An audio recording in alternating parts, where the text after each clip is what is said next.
பெற்று விழிப்புணர்வின் சுருக்கம்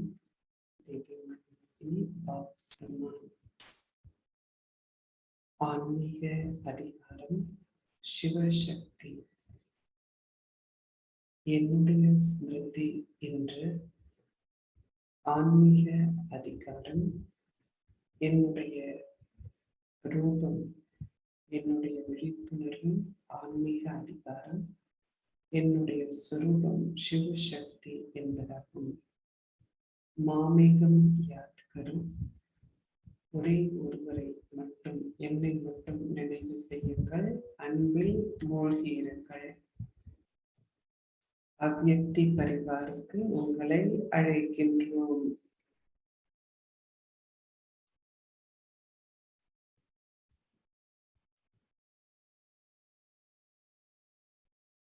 இப்பொழுது நாம் கேட்க இருக்கின்றோம்.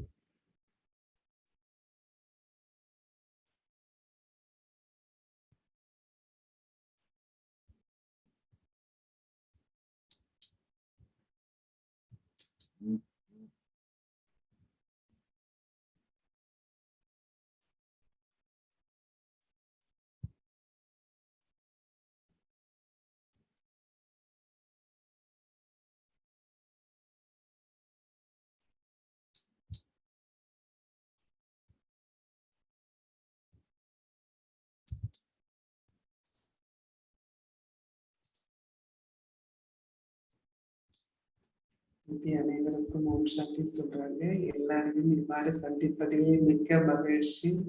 எல்லாரும் பார்ப்பதற்கு நல்லா இருக்கிறீங்க, ஆரோக்கியமா இருக்கிறீங்க. இன்றைக்கு காலையில பாபாவினுடைய முரளி மிகவும் சக்திசாலியாக இருந்தது. பாபாவினுடைய வார்த்தைகளை பற்றி, அதாவது விழிப்புணர்வின் சுரூபம் என்பதை பற்றி பாபா பேசும்போது நம்முடைய வழிகாட்டி, நம்முடைய ஆசிரியர் நம்மோடு இருக்கின்றார் என்பதை கேட்கும்போது மிக சந்தோஷமாக இருந்தது. கடந்த ஞாயிற்றுக்கிழமை முரளி கூட விழிப்புணர்வின் சுரூபமாக இருந்தது. ஸோ நாம் இந்த மாதத்திற்காக நாம் எடுத்துக்கொண்ட அந்த தலைப்பு, அதன் கூடவே பாபாவும் ஆசிரியராக நம்மோடு இருக்கின்றார். இன்றும் பாபா கூறினார், விழிப்புணர்வு என்பது ஸ்மிருதி என்பது சமர்த்தி, அதாவது சக்தி. விழிப்புணர்வு என்பது சக்தி. அன்பும் சக்தியும் சமநிலையாக இருக்க வேண்டும். பாபாவினுடைய அன்பு நம்மை சக்திசாலிகளாக்குகின்றது. அதுதான் மனிதரின் உடைய அன்பிற்கும் கடவுளுடைய அன்பிற்கும் வித்தியாசம். நமக்கு அன்பும் சக்தியும் சமமாக இருக்கும் என்றால் நம்மால் ஆத்மாக்களுக்கு உதவி செய்ய முடியும். ஆத்மாக்களை சக்திசாலிகளாக, பலம் மிக்கவர்களாக ஆக்க முடியும். அது மிக மிக அழகான ஒரு விஷயமாக இருந்தது. காலையிலிருந்து பாபாவினுடைய பாப் சம்மான் அப்படிங்கிற அந்த ஆசீர்வாதங்கள் பாபா நம்ம கொடுத்திருக்கிறார். பாபா கூறும் விதம் ரொம்ப எளிமையாக இருக்கின்றது. ஆனா நாம அதை சிந்திக்கும் போது அது மிக உயர்ந்ததாக அல்லது கடினமானதாக இருக்கின்றது. ஆனால் நாம் சிவ பாபாவை, பிரம்ம பாபாவை பற்றி சிந்திக்கும் பொழுது நம்முடைய எண்ணங்கள் அவர்களுடைய எண்ணங்களை போல் இருக்க வேண்டும். நாம் பேசும் வார்த்தைகள், செயல்கள் அனைத்தும் அவர்களை போல் இருக்க வேண்டும். அப்பொழுது பாபாவினுடைய தந்தை, குழந்தை தந்தை போல் இருக்கும் இல்லையா? எப்பயுமே குழந்தைகள் பெற்றோர்களை போல் தான் இருக்கிறார்கள். பாபா 3 அடி ஒரு நிலத்தை கொடுத்தவர்களை பாபா சந்திக்கும் பொழுது யஜ்ய சேவைக்காக அவர்கள் கொடுத்தார்கள். அவர்களிடம் பாபா பேசும் பொழுது அது ஒரு கீதா பாஷாடாவாக இருக்கலாம், அல்லது ஒரு வகுப்பாக இருக்கலாம். அப்போ சில கதைகள் எனக்கு ஞாபகத்திற்கு வந்தது. ஆரம்ப காலத்தில் 1951 2ஆம் வருடங்களில் சில தாதிகள் டெல்லிக்கு வந்தாங்க, சில பேர் பாம்பேக்கு போனாங்க. அப்புறம் இன்னும் பல நகரங்களுக்கு சென்றார்கள். எனக்கு வந்து டெல்லியினுடைய அனுபவம் இருக்கின்றது. நான் செல்ல ஆரம்பித்த அந்த சென்டர் போன போது அது நம்ம சென்டர்ல தான் அழைப்போம். அது சின்ன ஒரு வீடாக ஒரு ஃபிளாட்டாக இருந்தாலும் கூட அந்த அபார்ட்மெண்ட்ல ஒரு ரூம்ல வந்து ஒரு பாபாவினுடைய குழந்தை இருப்பாங்க இருப்பாங்க மற்றொரு ரூம் வந்து வகுப்பறையாக இருக்கும். எப்பொழுதெல்லாம் சிஸ்டர் வருவாங்களோ அங்க தங்குறதுக்கு சிலப்ப நானும் அவங்களோட தங்குவேன். நாங்க வந்து கீழே தரையில கிளாஸ் ரூம்ல படுத்துக்குவோம் ராத்திரியில. அதன் பிறகு எங்களுடைய குடும்பத்துல 3 பேர் இருந்தோம். என்னுடைய என்னுடைய தாய், என்னுடைய உலகாய அந்த சகோதரர்,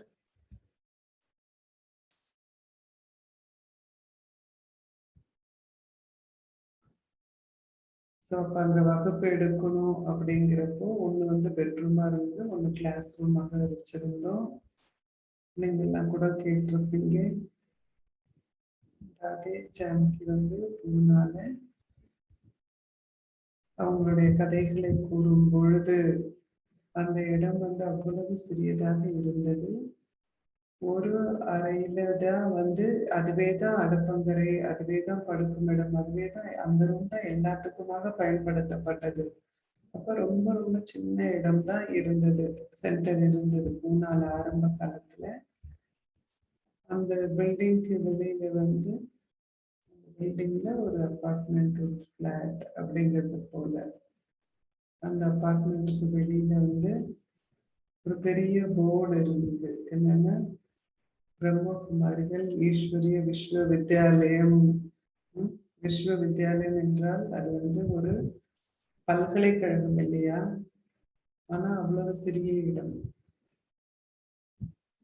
தாதி சொல்லுவாங்க, அங்கதான் தாதி சமைப்பாங்க, அங்கேதான் உறங்குவாங்க. மத்தியானம் அல்லது ஈவினிங் யாராலும் வந்து ஆத்மாக்கள் வந்து பாட விளக்க வந்த அந்த இடத்தை எல்லாம் தாதி வந்து சுத்தம் செய்து வைத்து விடுவார்கள். அப்போ மற்றவர்கள் வருவாங்க. அப்போ அந்த டைம்ல வந்து ரேஷன்ல தான் எல்லாம் கொடுப்பாங்க. சர்க்கரை ரொம்ப குறைவா தான் கிடைக்கும். அனைவருக்காகவும் டோலி செய்ய முடியலன்னு தாத்தி சொல்லுவாங்க. அப்போ 2 சப்பாத்தி எக்ஸ்ட்ராவா பண்ணுவாங்க. சப்பாத்தியை வந்து 4 பீஸா வெட்டிடுவாங்க.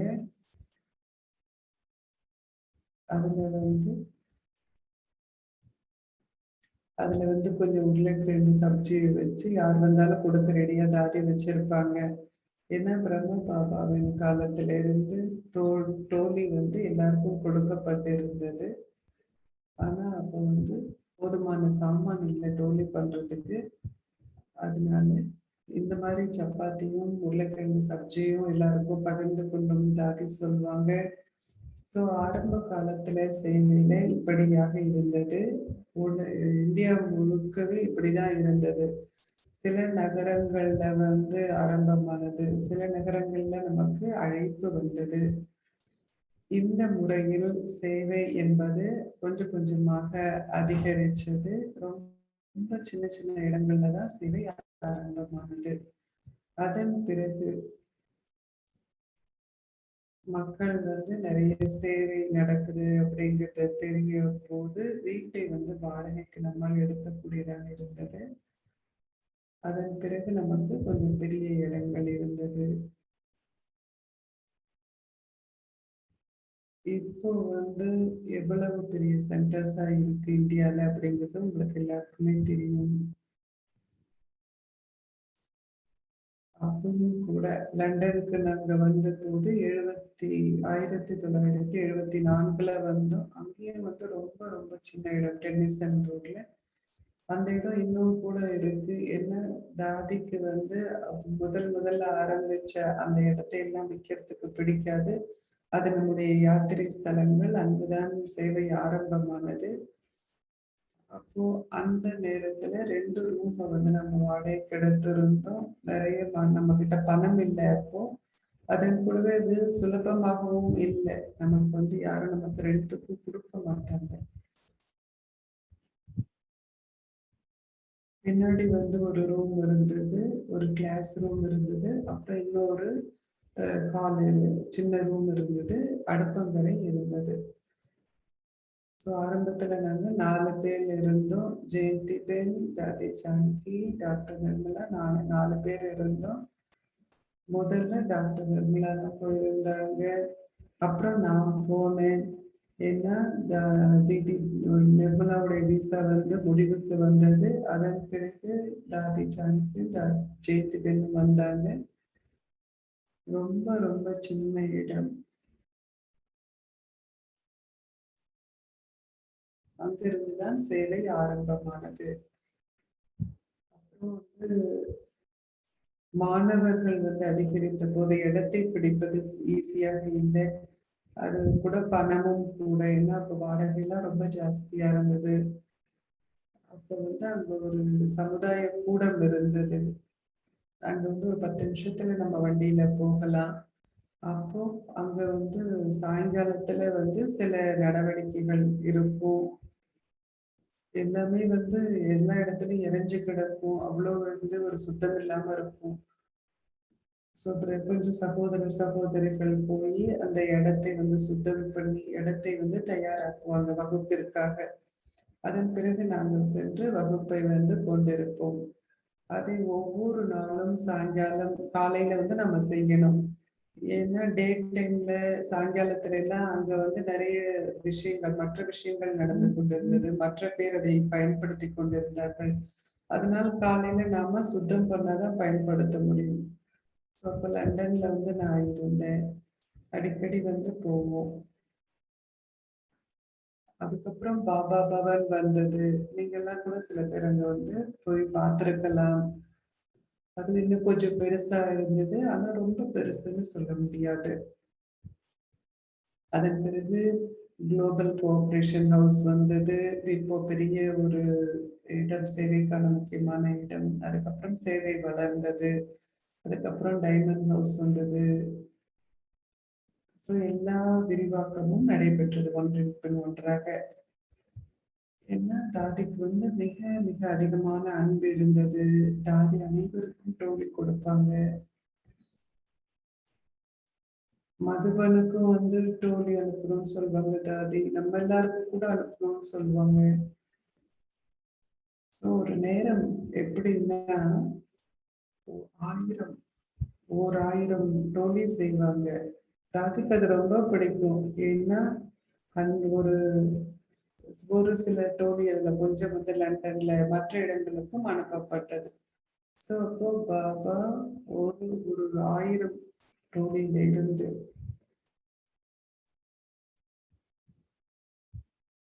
தாதியினுடைய துறவரம், தாதியினுடைய தபசு, அப்போ ஒரு விரிவாக்கம் என்பது நடைபெற்று கொண்டிருந்தது.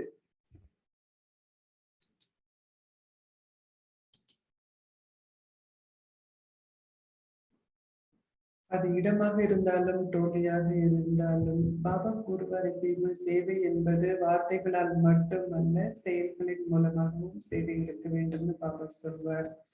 நீங்க எல்லாரும் கூட அதை அனுபவம் செய்திருப்பீங்க. நானும் வந்து அதை பார்த்திருக்கிறேன் லண்டன்ல. ஏன்னா நம்முடைய அந்த நமக்குன்னு கொடுக்கப்பட்ட அந்த அசைன்மெண்ட்டை வந்து நம்ம பிரிச்சுக்குவோம். நாங்க வந்து சேர்ந்து சமைப்போம். எனக்கு செய்ததை நான் தெரிஞ்சதை நான் செய்வேன். டாக்டர் நிர்மலா அவங்களுக்கு தெரிஞ்சதை செய்வாங்க. ஒரு போக் செய்வோம். நாங்க வந்து வெளியில போய் அங்க சுத்தம் பண்ணணும். ஸோ ஆரம்ப காலத்துல எனக்கு கொஞ்சம் கூச்சமாக இருந்தது. ஏன்னா இந்தியாவுல வந்து நம்ம அந்த மாதிரி செய்ததில்லை. ஆனா எல்லாரும் செய்யணும் இல்லையா? அதனால எங்களுடைய டர்ன் வரும்போது நாங்க போய் அங்க கூட்டுவோம். கூட்டி அந்த இடத்தை வந்து சுத்தமா வச்சுப்போம். அதன் பிறகு ஷாப்பிங் செய்யணும். அப்புறம் காய்கறிகள், பழங்களை எல்லாம் வந்து வாங்கிட்டு வர்றதுக்காக நாங்க போனோம். ஏன்னா மற்ற எல்லாருக்கும் வந்து அவங்களுடைய குடும்பம் இருந்தது, வேலை இருந்தது, பிஸியா இருந்தாங்க. ஆனா எங்களுக்கு வந்து நிறைய கர்மயோகம் இருக்கும். எனக்கு வந்து எப்போதும் பாத்திரம் எல்லாம் தேய்க்கிறது ரொம்ப பிடிக்கும். எனக்கு வந்து சுத்தமான பாத்திரம் மட்டும் இல்ல, ஆனா பளபளப்பா இருக்கணும். குவீன் சென்டர்ல வந்து இருந்தபோது நான் வந்து பாத்திரம் எல்லாம் வந்து பாத்திரம் எல்லாம் நல்லா பளபளன்னு கழுவேன். அதே மாதிரி அந்த பாத்திரம் தேய்க்கும் இடம், அந்த சிங்க கூட நான் வந்து ரொம்ப சுத்தமா வச்சிருப்பேன். ப்ளீச்சிங் பவுடர் கொஞ்சம் போட்டு, வெந்நீர் போட்டு சுத்தம் பண்ணுவோம். அப்போ நீங்க அத அப்ப நீங்க அத வந்து தேய்க்கும்போது, அந்த கருப்பா இருக்கிறதெல்லாம் அழுக்கெல்லாம் போயிடும். நல்லா பளபளப்பா இருக்கும். யாருமே இல்லாத போது இங்கேயும் கூட வந்து நான் அதை செய்ய வந்து பார்ப்பேன். ஏனென்னா, பாபாவுடைய ஒவ்வொன்னும் வந்து சுத்தமாக இருக்கணும், பளபளப்பா இருக்கணும், அழகா இருக்கணும் பாபாவுடையது அனைத்தும்.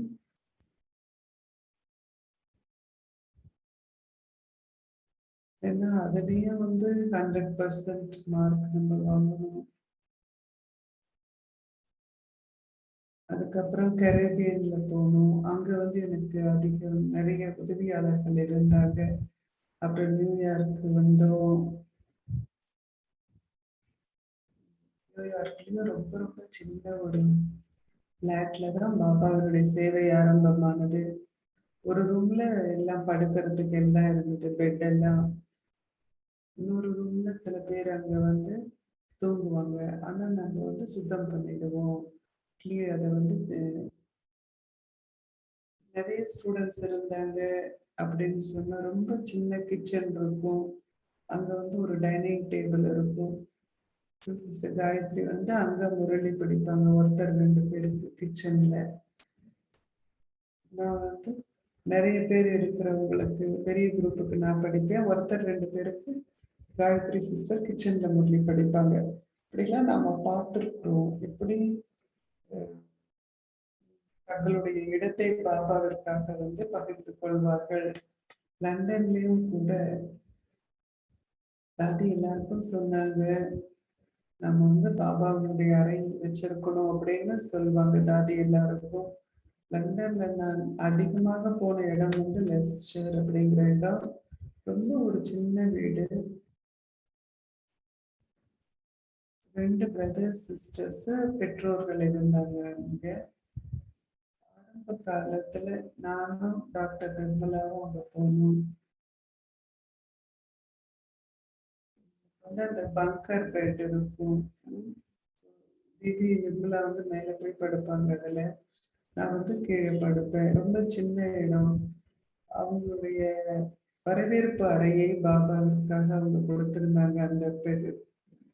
அங்க இருந்து இன்னைக்கு இப்ப லெஸ்டர் நீங்க போனீங்கன்னா அவ்வளவு பெரிய பெரிய ஒரு இடம் வந்து ரொம்ப அழகான ஒரு இடம் வந்து பாபாவுக்காக உருவாக்கி இருக்காங்க. அது ஆல்மோஸ்ட் குளோபல் கோஆபரேஷன் ஹவுஸ் மாதிரி இருக்கும். ஸ்டோரேஜ் எல்லாத்துக்காகவும் அவ்வளவு பார்த்து பார்த்து அழகா பாபாவோட வீடு கட்டப்பட்டிருக்கு. லெஸ்டர் அப்படிங்கிற இடத்துல லண்டன்ல யூகே. நிச்சயமாக நம்முடைய இடத்தை பாபாவோடு நாம் பகிர்ந்து கொள்ளும் போது பாபா நம்மை பராமரித்து பார்த்து கொள்கின்றார். பாபாவினுடைய வீடு பெருசாகும் பொழுது நமக்கும் வந்து அதிகமான இடம் கிடைக்கும் இல்லையா தங்குறதுக்கு. நியூயார்க்ல கூட ஆரம்பத்துல ரொம்ப ரொம்ப சின்ன இடம் நான் சொன்னது போல. அதுக்கப்புறம் ஒரு வீடு கிடைச்சது, அப்புறம் ஹார்மனி ஹவுஸ் கிடைச்சது, அப்புறம் பீஸ் வில்லேஜ் கிடைச்சது. பாபாவினுடைய சேவை வளரும். ஆரம்ப காலத்துல நிறைய துறவறம், நிறைய அர்ப்பணம், இதெல்லாம் வந்து மிக முக்கியம். அதெல்லாம் நடந்துச்சு. அது கூடவே கர்ம யோகா. ஏனென்றால் நீ எப்போ பார்த்தாலும் உங்களுடைய புத்தியும் மனதையும் மட்டுமே பயன்படுத்திட்டு இருக்கிறது அப்படிங்கிறது இல்லை. ஆனா உங்களுடைய காரியங்களை உங்களுடைய கைகளையும் இதயத்தையும் நீங்க பயன்படுத்தும் போது அங்க மிக ஒரு லேசான தன்மை அனுபவமாகும். பாபாவினுடைய நினைவு வந்து செயல்களை செய்யும் போது மிக சுலபமாக இருக்கு அப்படிங்கிறது என்னுடைய அனுபவம். ஏனென்றால் நீங்கள் இதயபூர்வமாக அன்போடு பாபாவை நினைவு செய்றீங்க. வெறுமன புத்தியால் மட்டும் அல்ல. ஏன்னா புத்தியால செய்யணும் அப்படின்னா அதுல மனதை ஒருமுகப்படுத்தணும், பயிற்சி செய்யணும். ஆனா காரியங்களை செய்யும் பொழுது, செயல்களை செய்யும் பொழுது நீங்கள் மென்மையான பாக்கியத்தை உருவாக்குகின்றீர்கள். அது மட்டும் அல்ல,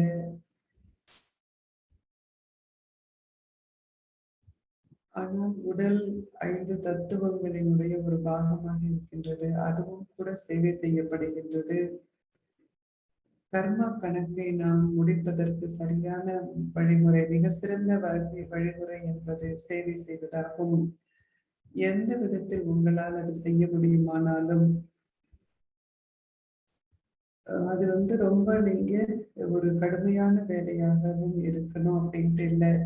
எந்த வேலையாக இருந்தாலும் உங்களுடைய இனிமையான சமர்ப்பணத்தின் மூலம் நடந்தது. நானும் கூட உணர்ந்து பார்க்கவில்லை. எப்படி நான் பாபா கிட்ட சமர்ப்பணமானேன்னு எனக்கு உணர்ந்து பார்க்கவில்லை. ஃபர்ஸ்ட் வந்து நமக்கு ஒரு சின்ன ஃபிளாட் இருந்தது. அப்புறம் ஒரு வீடு கிடைச்சது.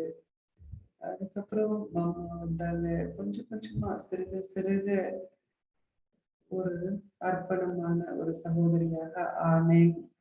ஒரு நாள் நான் அப்படியே விட்டுட்டு அப்படியே இப்படி ஆயிட்டேன் அப்படின்ற மாதிரி கிடையாது. பாபாவினுடைய குழந்தையாக ஆன அந்த நேரத்துல இருந்து நான் பாபாவினுடைய குழந்தை எப்படி இருந்தாலும் அப்போ ரொம்ப ரொம்ப ஒரு மென்மையான இனிமையான முறையில பாபாட்ட அர்ப்பணமான. ஆனா இன்றைக்கு வந்து நமக்கு சான்றிதழ்கள் இருக்கு, அதற்காக ஒரு விழா போன்ற இருக்கு, செரிமனி. ஆனால் அந்த நாட்களில் அப்படி இல்லை. யாரெல்லாம் வந்து அர்ப்பணமானார்களோ எல்லாருக்கும் அவங்கெல்லாம் வந்து ஒரு கமிட்மெண்ட், அதாவது பொறுப்பு பொறுப்பு இருப்பதாக அந்த ஒரு ஃபார்ம் அதை வந்து ஃபில்அப் பண்ணுவோம். ஏன்னா பாபாட்ட இருந்து அவ்வளவு நான் வந்து எடுத்துக்கொண்டிருக்கின்றேன். இப்பயோ அல்லது எப்படி எப்பவாக இருந்தாலும் நம்முடைய வாழ்க்கை அர்ப்பணமான வாழ்க்கை. அங்குதான் நோக்கி, அதாவது உலகாய அல்லது அலௌகிக உறவு முறைகள் வந்து ஏற்படுகின்றன. எப்பயும் நம்ம நினைவில் கொள்ள வேண்டியது, பாபா இன்னைக்கு காலையில என்ன சொன்னாங்க, ஸ்லோகன் எனக்கு ரொம்ப பிடிச்சிருந்தது. நீங்கள் உங்களுக்கு வந்து கருவி என்ற அந்த உணர்வுகள் இருக்குமாயின் பொறுப்புகளை எடுத்துக்கொள்ளும் பொழுதும் நீங்கள் லேசாக இருப்பீர்கள். லேசாக இருப்பது மிக மிக அவசியமான ஒன்று. பொறுப்பினுடைய சுமை இருக்கக்கூடாது. அதனால் இனிமையான ஒரு அர்ப்பணம், சமர்ப்பணம், கர்மயோகியாக அனைத்து மதிப்பெண்களும் பெற்றுக்கொள்ள வேண்டும். இந்த கருத்துக்கள் எல்லாம் தீதியினுடைய ஒரு சிறப்பு அம்சங்கள். எவ்வாறு தீதியினுடைய அன்பு நம்மை சக்திசாலிகள் ஆக்குகின்றது.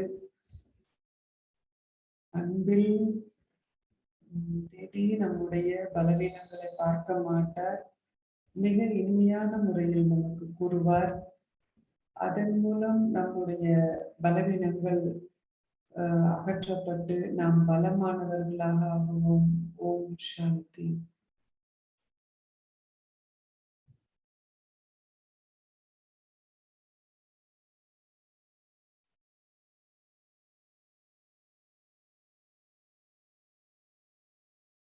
இன்றைக்கு வந்து ஞாயிற்றுக்கிழமை, அவ்யக்தி ஜாய், சந்தோஷம் இருக்கின்றது. எல்லாரும் இருங்க. நமக்கு வந்து இன்னைக்கு டான்ஸ் இருக்கு. அதோட இல்லாம இன்னைக்கு ஒரு சிறப்பான விஷயம் உங்கள் அனைவரோடும் பகிர்ந்து கொள்ள போகின்றோம். இப்பொழுது நாம் ஒரு வீடியோ பார்ப்போம். அதன் பிறகு நான் வந்து உங்களுக்கு விளங்கப்படுத்துகின்றேன் அது என்ன அப்படின்னு சொல்லிட்டு. இப்பொழுது நாம் வீடியோ பார்ப்போம்.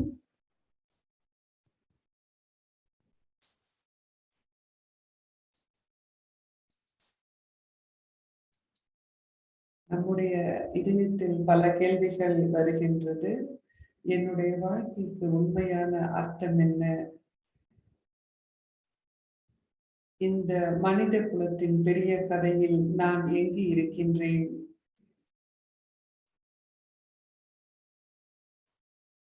நான் ஒரு புது ஆரம்பத்திற்கு தயாராக இருக்கின்றேனா?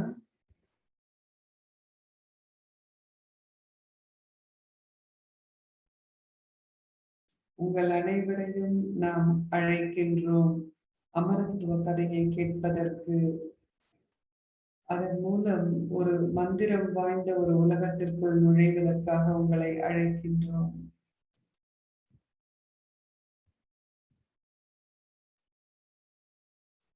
உங்களுடைய இதயம் அப்பொழுது திறக்கும்.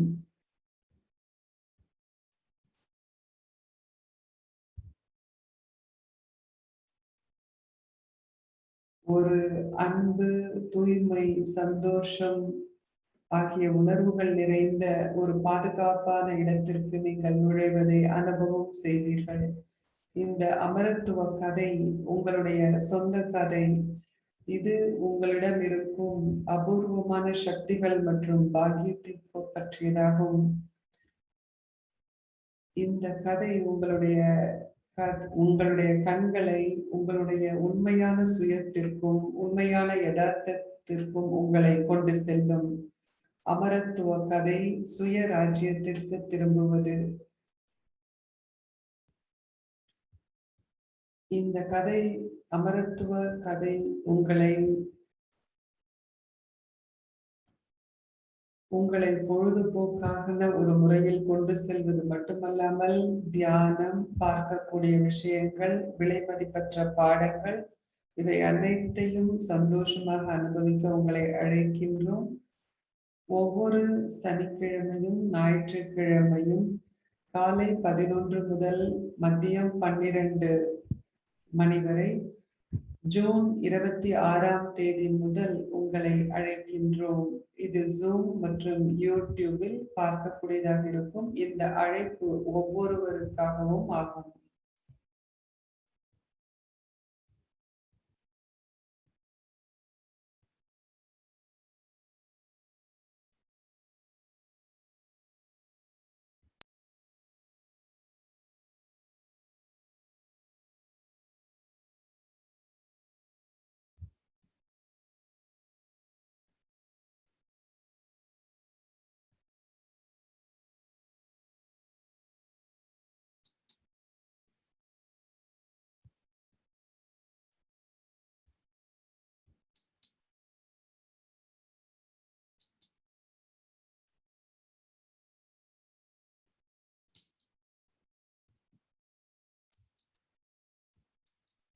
நாம் அனைவரும் நம்முடைய அமரத்துவ கதையை சென்ற முழு மாதமும் நாம் கொண்டிருந்தோம். இந்த நிகழ்ச்சி என்பது நம்முடைய பப்ளிக் ப்ரோக்ராம் மாதிரி. நம்முடைய நண்பர்கள், குடும்பத்தில் இருக்கிற எல்லாரையும் நாம் அழைக்கலாம். இந்த ப்ரோக்ராம் நிகழ்ச்சியை பற்றி சிஸ்டர் ஷெரீன் நமக்கு அதிகம் விளக்கி கூறுவார். தீதிக்கு ஓம் சாந்தி, அனைவருக்கும் ஓம் சாந்தி அவ்யக்தி பரிவார். இது மிக அழகான ஒரு செஷன் நாம் தீதியோடு கொண்டிருந்தோம். இப்பொழுது உங்களோடு நாம் பகிர்ந்து கொள்ள இருப்பது என்றால், மேல தீதி மன்மோகினி இந்த அமரத்துவ கதையை எல்லாருக்கூடையும் பகிர்ந்து கொள்ளணும்னு ரொம்ப ஊக்கத்தோட இருந்தாங்க. நாமும் அதில் தொடர்ந்து வேலை செய்தோம். 10 வாரங்களுக்கு 10 அத்தியாயங்களை நாம் செய்ய போகின்றோம் இந்த அமரத்துவ கதை என்ற புத்தகத்திலிருந்து. இது சனிக்கிழமை ஞாயிற்றுக்கிழமையில நடக்கும். 11 மணி காலையிலிருந்து மதியம் 12 மணி வரை. இது குறிப்பாக வெளியில இருக்கிற பப்ளிக்ல அவங்களுக்காக நம்ம செய்யறோம். வெளியில இருக்கிறவங்களுக்காக, அக்ஞானி ஆத்மாக்களுக்கு.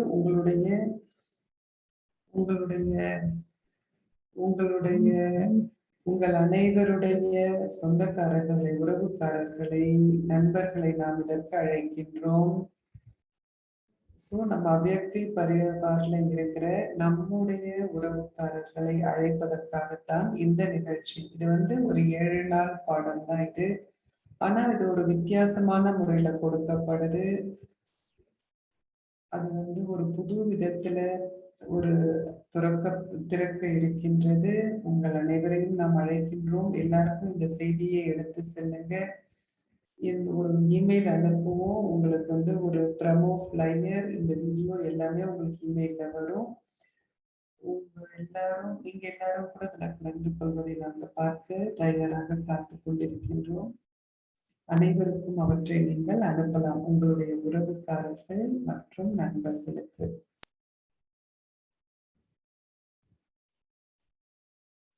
இதுல அமரத்துவ கதை, சுயராஜ்யத்திற்கு திரும்புவது அப்படின்னா அந்த ஃப்ளையர் இதுல இருக்கு. நமக்கு இமெயில் இது கிடைக்கும்.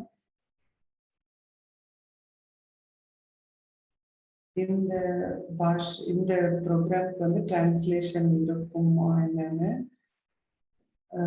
லைவா நிச்சயமாக மொழிபெயர்ப்பு இருக்கும். ஹிந்தி மொழிபெயர்ப்பு இருக்கும்.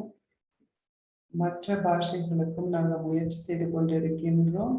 எந்தெந்த பாஷைக்கு மொழிபெயர்ப்பு கிடைக்கும் லைவ்ல அப்படின்றதை நாம் மேற்கொண்டு உங்களுக்கு சொல்லுவோம். இப்போதைக்கு நிச்சயமாக ஹிந்தியில இருக்கும்னு நம்ம சொல்ல முடியும். இப்பொழுது நாம் சிஸ்டர் காயத்ரி ஏஞ்சலை நாம் அன்போடு வரவேற்கின்றோம்.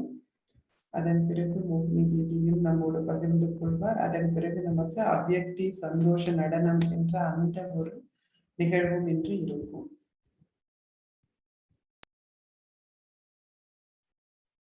எல்லாருக்கும் மாலை வணக்கம்.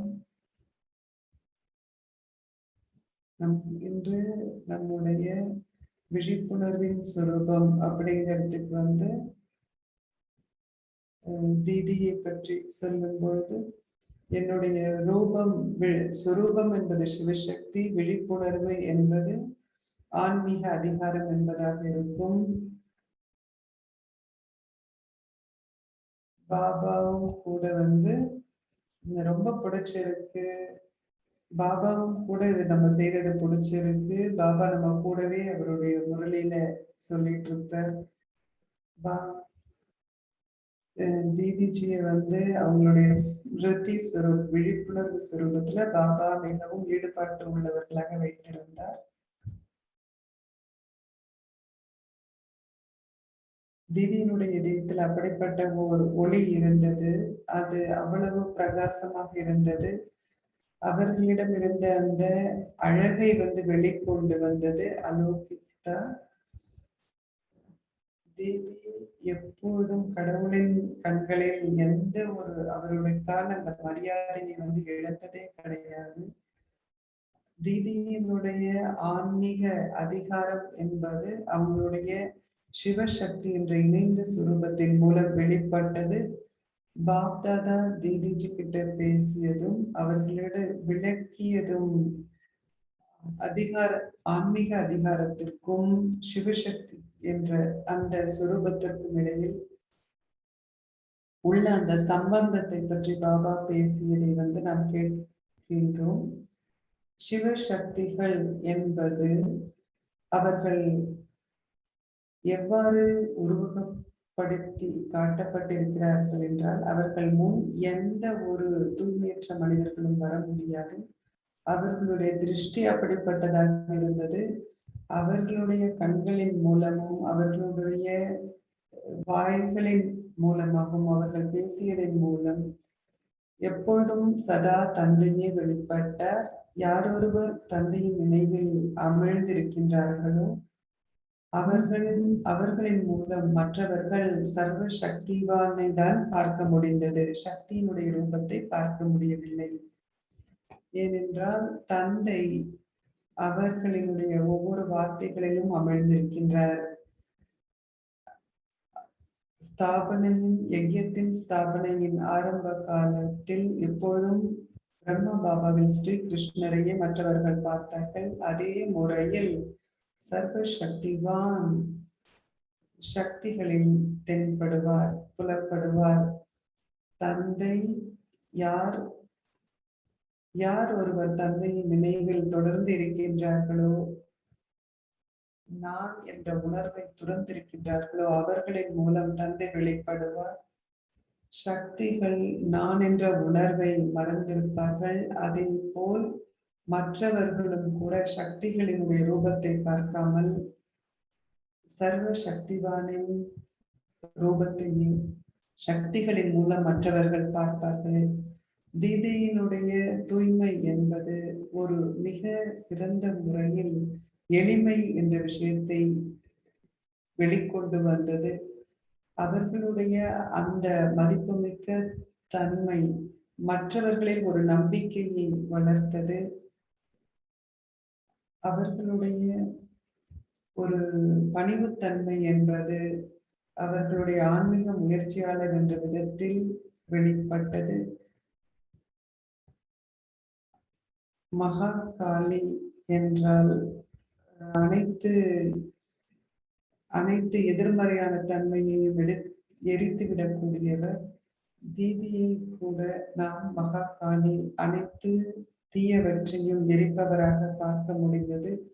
சிஸ்டர் ஜெயந்தி அவர்களுடைய அனுபவத்தை பற்றி தீதியை பற்றி கூறும் பொழுது அவர் கூறுவது மிக அழகான விஷயம். சிஸ்டர் ஜெயந்தி தீதியோட ரொம்ப நெருக்கமாக இருந்தார்கள் அநேக முறையில். ஏனென்றால் தீதி வந்து ஜானகிக்கு நெருக்கமாக இருந்தார்.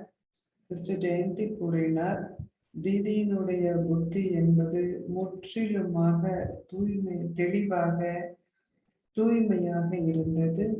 மற்றவர்கள் அணிந்து கொண்டிருக்கும் முகமுடிகளை வெட்டிவாறு உள்ளாக தீதியால் பார்க்க முடியும்.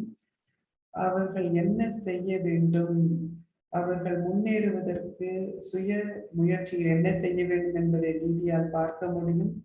தீதி பிரம்மா பாபாவுடன் அதிகமான நாட்களை செலவழித்திருக்கின்றார். அவர்களுடைய இயல்பில் நாம இப்படி சிந்திச்சா பாபா என்ன செய்வார், பாபா எப்படி சிந்திப்பார் அப்படின்னு இப்படிப்பட்டதாகவே தீதியினுடைய என்ன சிந்தனை இருந்தது. பாபா கூறிய அனைத்து விஷயங்களும், பாபா செய்த அனைத்து விஷயங்களும் அவங்களுக்கு ஞாபகம் இருக்கு. அந்த வழியில தான் தீதி நடப்பார்கள். தீதி யார்கிட்டயாச்சும் பேசும் பொழுது பாபாவை அவர்கள் ஆவாகனம் செய்வதை நம்மால் உணர முடியும். அப்போ அந்த நினைவுல இருந்து மற்றவர்களுக்கு என்ன சொல்ல வேணுமோ அதை சொல்வாங்க. யார் ஒருவர் எதற்காக கவனம் செலுத்த வேண்டுமோ அதை வந்து தீதி சொல்வாங்க. அவங்க எந்த ஒரு மரியாதையில வச்சு அவங்கள பேசுறாங்களோ மற்றவங்க, அவங்களும் அவ்வாறே அதை வாங்கிக் கொள்வார்கள். அந்த விஷயத்தை தீதியினுடைய நன்மை பயக்கும் அந்த விஷயம் என்பது அவர் மற்றவர்களிடம் அவர்களுடைய சிறந்த விஷயத்தை தான் வேண்டும், எதுவுமே வேண்டாம் அப்படின்னு தீதி நினைப்பாங்க. இந்த வழியில தீதி வந்து எனக்கும் கூட ஒரு அறிவுரை கொடுத்தாங்க.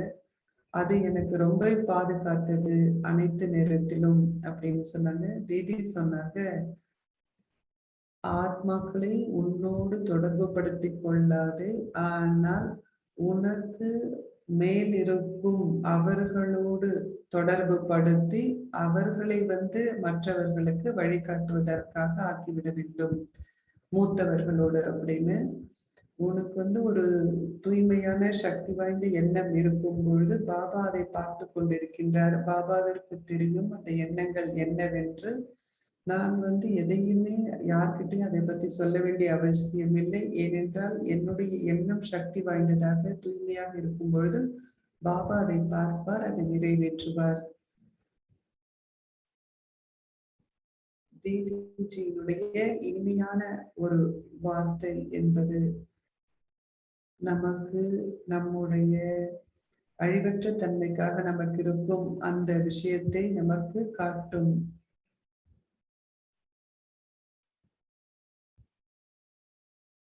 இப்பொழுது நாம் தீதியின் வார்த்தைகளை கேட்போம்.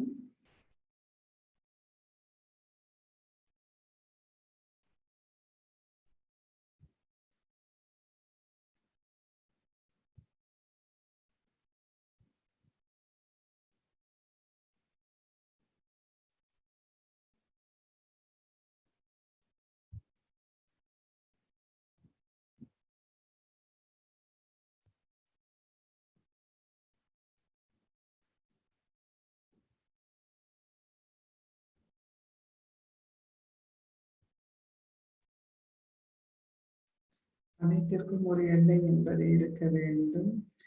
இது நம்முடைய தெய்வீகமான பிறப்பு. நமக்கு பல ஜென்மத்தினுடைய சுபாவங்கள் இருக்கின்றது.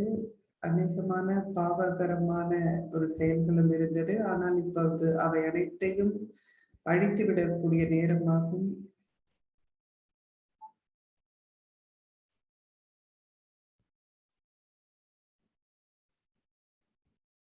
அது எவ்வாறு நடக்கும்?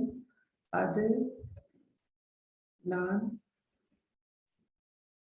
இந்த அழிவற்ற ஆசனத்தில் அமர்ந்திருப்பதன் மூலமே அது நடக்கும்.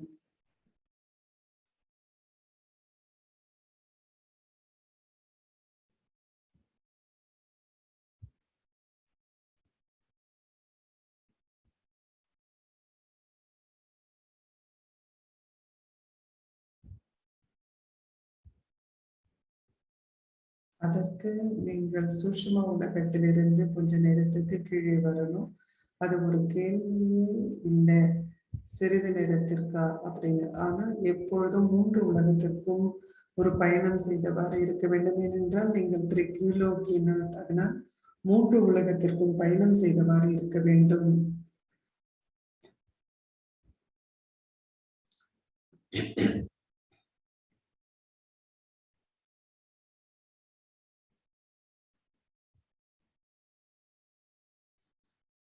நீங்கள் இதை நீங்க பயிற்சி செய்யும் பொழுது ஒவ்வொரு நொடியும், கடந்து செல்லும் ஒவ்வொரு நொடியும் நாம் ஒரு அமைதியான ஆத்மா என்ற அனுபவமாக இருக்கும்.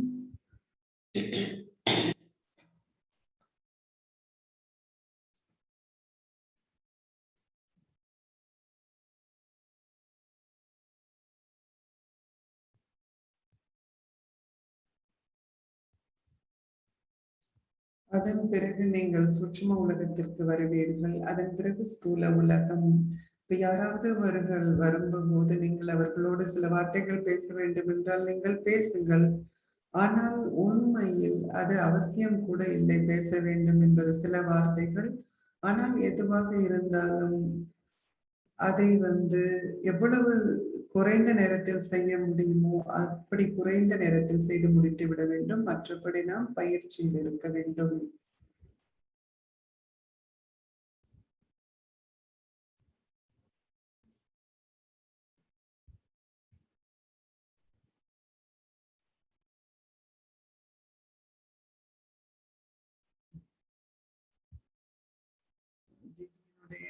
வார்த்தைகளை கேட்கும்போது அதை கேட்டுக்கொண்டே இருக்கலாம் போல் இருக்கின்றது எனக்கு. இப்பொழுது நம்முடைய வீட்டு பாடம் என்பது அமிர்த வேளை காலையில் நாம் மாமேகம் யாத் கரோ,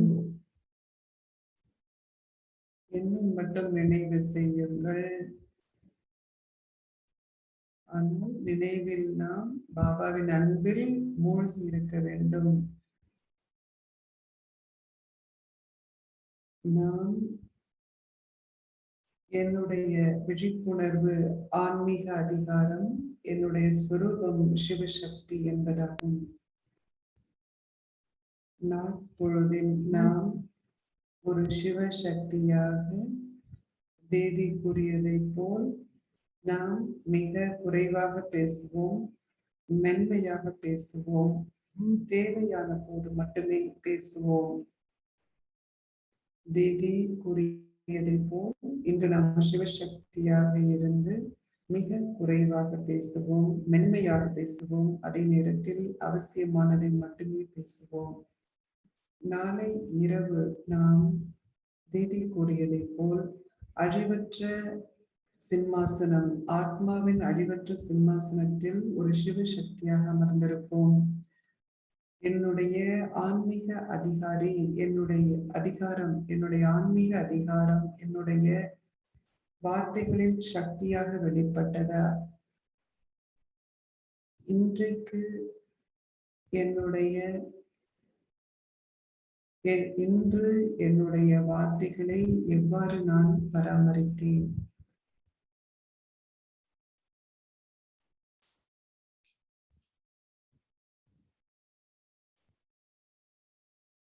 இன்றைக்கு இரவும் கூட இனிமையான சமர்ப்பணம் என்பதை பற்றி நாம் இன்றைக்கு இரவு நாம் செக் செய்வோம். நாம் ஒரு கலங்கரை விளக்கமாக இருப்போம். இன்று நாம் உறங்குவதற்கு முன்பு ஒரு கலங்கரை விளக்கமாக என்னுடைய விசேஷ தன்மைகளை வெளிச்சத்திற்கு நான் கொண்டு வந்தேனா, அது எனக்குள் எந்த ஒரு நல்ல பாதிப்பை ஏற்படுத்தியது இந்த ஒரு மேன்மையான பாகத்தை நான் செய்து கொண்டிருக்கும் போது என்பதையும் நாம் பார்ப்போம். இப்பொழுது நாம் அனைவரும் சேர்ந்து நாம் 5 நிமிடங்கள் சேர்ந்து தியானத்தில் இருப்போம். அப்பொழுது இன்றைக்கு இன்றைய வரை நாம் ஒரு கலங்கரை விளக்கமாக இருந்தோம். நாளை நாம் சிவசக்தி சுரூபமாக இருந்து ஆன்மீக அதிகாரத்தை என்ற ஒரு விஷயத்தை பார்க்க போகின்றோம். நாம் அனைவரும் சேர்ந்து பாபாவின் நினைவில் சேர்ந்து இருக்கும் பொழுது இந்த விழிப்புணர்வின் சுரூபத்தை நாம் பார்க்கும் பொழுதும் தீதி எவ்வாறு அதை கிரகித்தார்கள் என்பதையும் நாம் பார்க்கும் பொழுது நாமும் அதையே செய்வோம். இப்பொழுது நாம் அனைவரும் சேர்ந்து விழிப்புணர்வின் சுரூபமாக இருப்போம்.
பாபா நம்மை அவ்வளவு பராமரித்திருக்கின்றார், அவ்வளவு கொடுத்திருக்கின்றார். இப்பொழுது பாபா நாம் எதையோ திரும்ப இதற்கு கொடுக்க வேண்டும் என்று கூறுகின்றார்.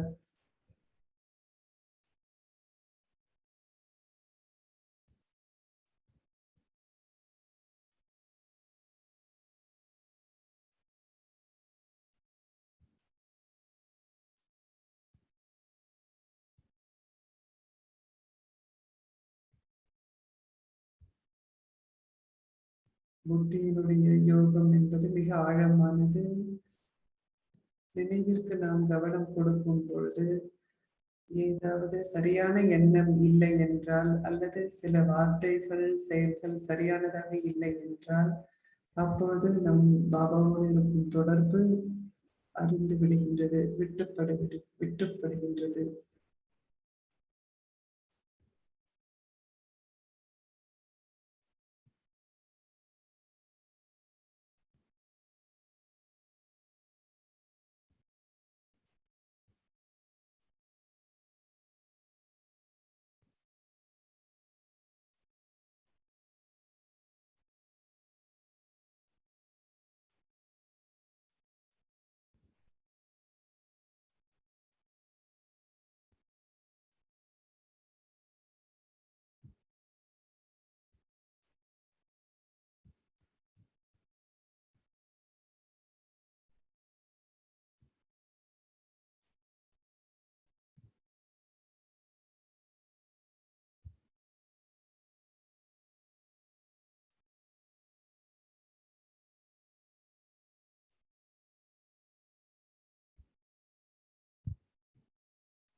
அற்புதமாக இருந்தது. நன்றிகள்.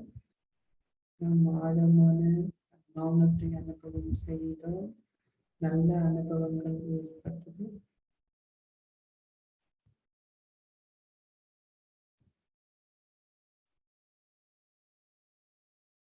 முதலில் நாம் நிராகாரமாக இருந்தோம். பொழுது சாக்காரத்திற்கு வருகின்றோம். இப்பொழுது மீண்டும் நிராகாரத்திற்கு சென்றோம். இப்பொழுது நாம் அவ்யக்தி